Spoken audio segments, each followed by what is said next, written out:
Stories in our history have passed down from generation to generation verbally.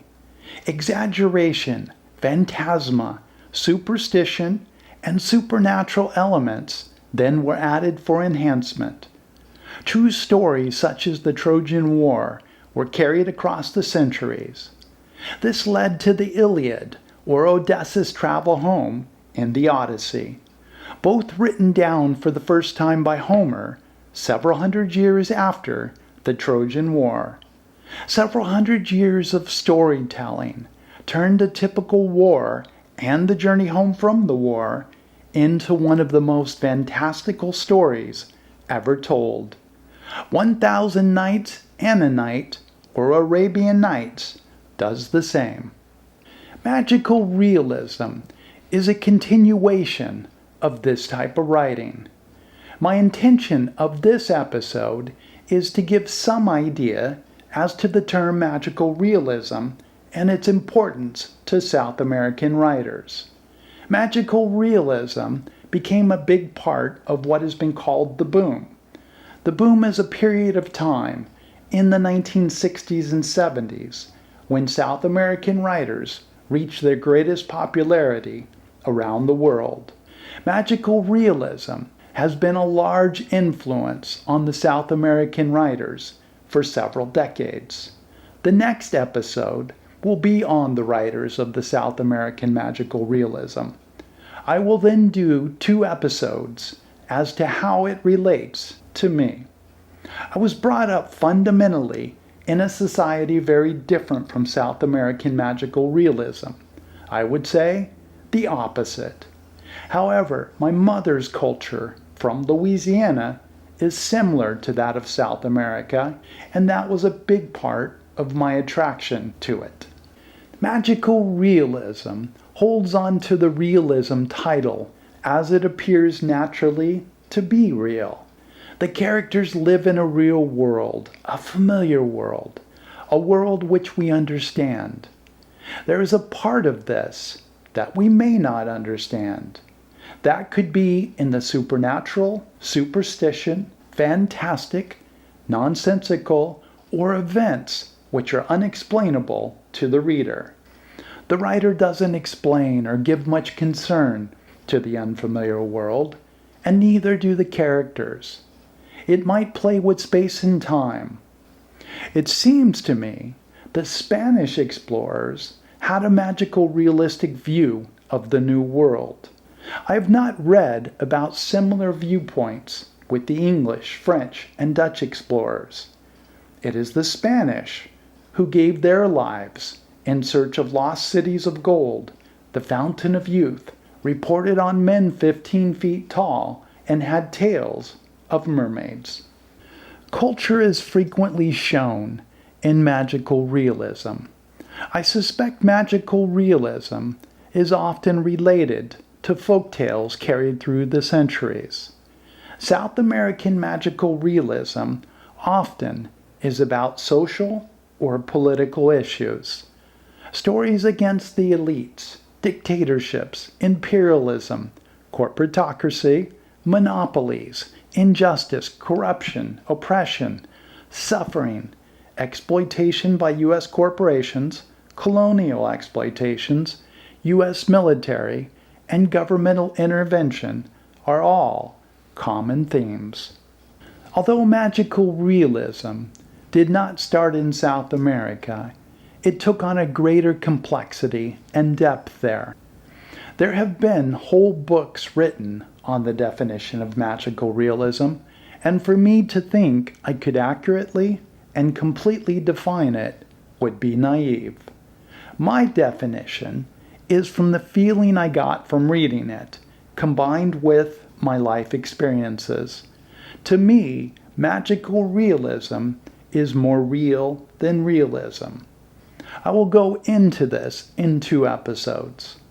I don't know how far from a place based in reality one can drift with magical realism and still be called magical realism.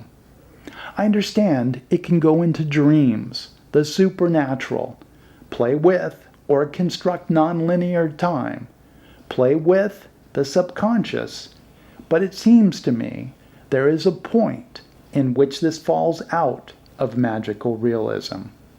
I believe it has to relate more to the reality of something, of the setting, than not. I believe it has to be more of what we are familiar with than not. Surrealism was a European cultural development in post-World War I. It was a rebellion against modernism, or what was perceived as limiting factors to the arts.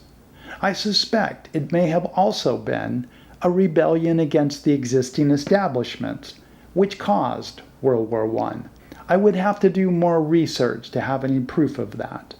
Surrealism was interested in exploring the unconscious and dreams. The movement would spread around the world and contributed to South American magical realism. I believe that magical realism more strongly holds on to history, culture, than realism or modernism. Some of the early South American practitioners of magical realism were influenced by their stays in Europe. The Mexican artist Frida Kahlo is classified as a magical realist artist. Frida is also the name of an excellent film about her life.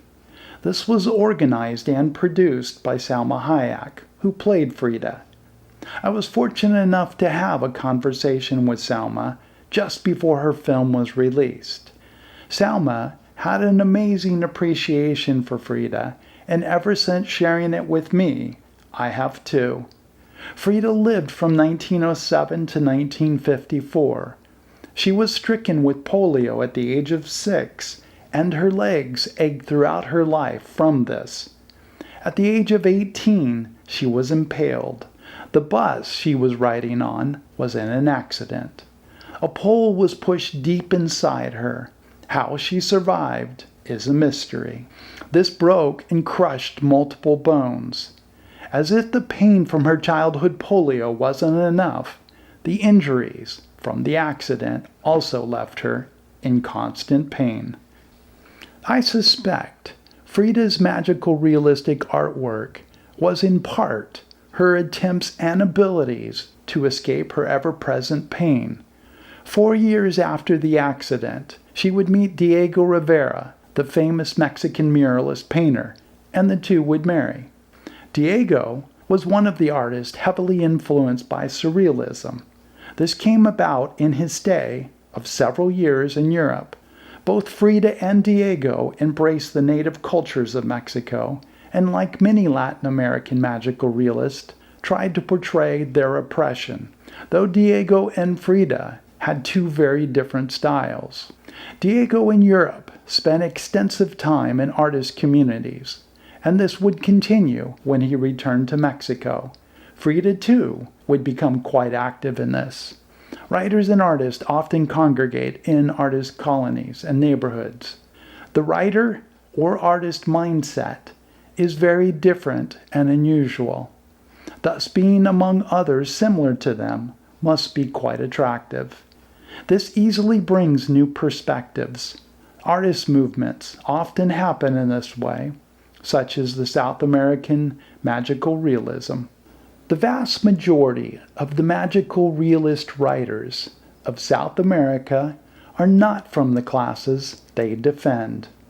I think one would need to spend a tremendous amount of time studying South American magical realism before a fairly definitive or complete understanding could be made. This assumes that the study would go down the right path and understands all they are studying. The next biography I will do is on philosopher-mathematician René Descartes. I state this because I have read he was a tremendous influence on realists. I suppose that is because he thought his way to answering the question of what reality is. His answer was that the only thing we can be sure is that we exist. This seems to me to offer a lot of potential scenarios and settings for magical realists, as Descartes questioned how we knew if life was a dream or not. His answer was that we don't. Descartes defined reality. Perhaps the core of magical realism believes it cannot define reality. Please subscribe and like, as this is how YouTube decides to send it on to others. Thank you so much for watching.